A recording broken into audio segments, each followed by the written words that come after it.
Welcome to my channel. ఒక విషయం చెప్పండి, మనకి తెలిసిన వాళ్ళు మనల్ని మోసం చేస్తారా, తెలియని వాళ్ళు మోసం చేస్తారా? ఒక విషయం చెప్పండి.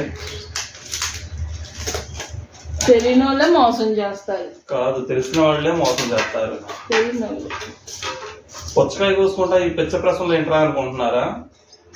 ఏం లేదు, నిన్న పుచ్చకాయ తీసుకొచ్చా, మొన్న ఒకటి సర్లే తెలిసిన వాళ్ళ దగ్గర తీసుకొచ్చాను అనమాట. పుచ్చకాయ తెలిసిన షాప్లో తీసుకొచ్చా. ఎప్పుడు నేను ఆటోలో తీసుకొస్తా, కానీ ఈసారి తెలిసిన షాప్లో తీసుకొచ్చా.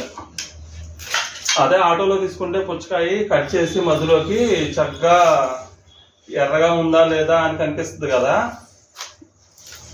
అలా చూసుకొని తీసుకొస్తా అనమాట. కానీ తెలిసినోడే కదా మోసం చేయలే అని చెప్పేసి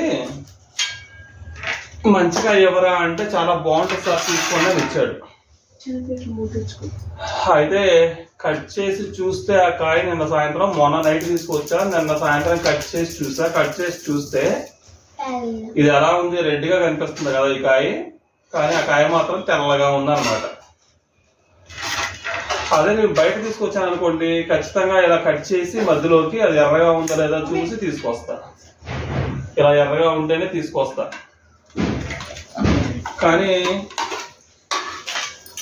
నిన్న తీసుకొచ్చిన కాయ మాత్రం, మొన్న తీసుకొచ్చిన కాయ మాత్రం అలా ఉంది. అందుకనే ఈ రోజు మళ్ళీ తీసుకొచ్చాను అనమాట కాయ ఒకటి. ఈ కాయ చూడండి ఎలా ఉందో, ఎంత బాగుందో, రెడ్ కలర్ లో చక్కగా చాలా బాగుంది కదా. అందుకనే మనకి తెలియని వాళ్ళకంటే తెలిసిన వాళ్ళే చాలా తొందరగా మోసం చేస్తారు. ఆ విషయం గురించి చెప్దామనే ఈ వీడియో చేశా అనమాట. ఇవాళ లేకపోతే ఇది చేసేవాడిని కదా, ఇప్పుడు అంత టైం కూడా లేదు. హడావుడి టైము. ప్లేట్లో పెట్టుకో,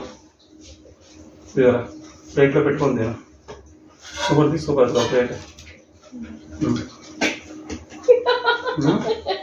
ప్లేట్ తీస్తారు బాగా. గిన్నె తెచ్చుకుంది మా అమ్మాయి. ఇంకొకటి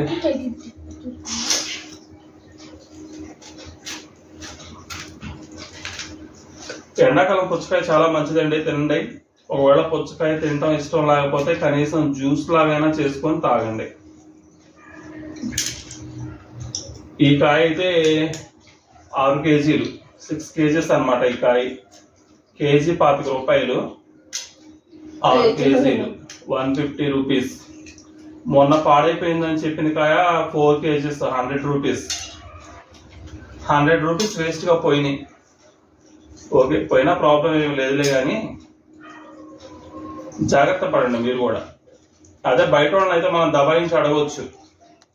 వాళ్ళు కూడా మళ్ళీ రెండోసారి మన దగ్గరకు వస్తారో రారో అని మంచిగా వేస్తారు సరుకు.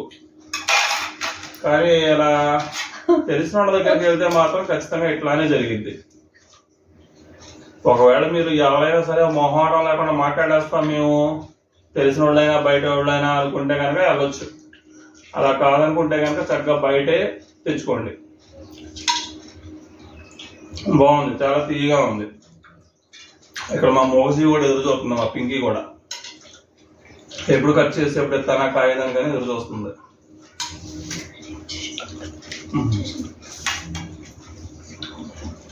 ఓకే అండి,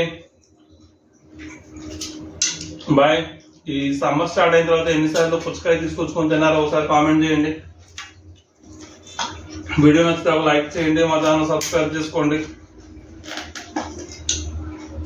ఈ కాయ సగం అయిపోయింది, కాయ సగం మిగిలిపోయింది. ఈ సగాన్ని ఫ్రిడ్జ్ లో స్టోర్ చేసుకోవాలి కదా. మేము ఎలా పెడతామంటే చూడండి, ఒకసారి ఒక కవర్ని ఇలా పైనుంచి పెట్టేసేయండి.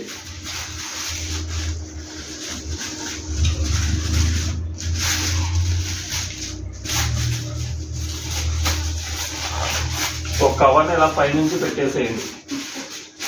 పెట్టేసిన తర్వాత రెండో కవర్ని ఇలా కింద నుంచి పెట్టేసేయండి. పైనుంచి ఒక కవర్ని, కింద నుంచి ఒక కవర్ని, 2 కవర్లు ఇలా పెట్టేసేయండి.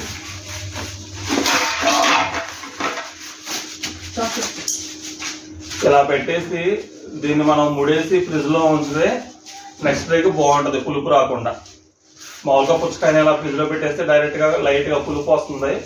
అందుకని ఒక కవర్ పైనుంచి ఒక కవర్ కింద నుంచి కనుక మనం ఇలా పెట్టి దీన్ని ఫ్రిడ్జ్ లో పెట్టామంటే పులుపు కూడా రాకుండా ఉంటుంది. Okay bye. వీడియో నచ్చితే లైక్ చేయండి.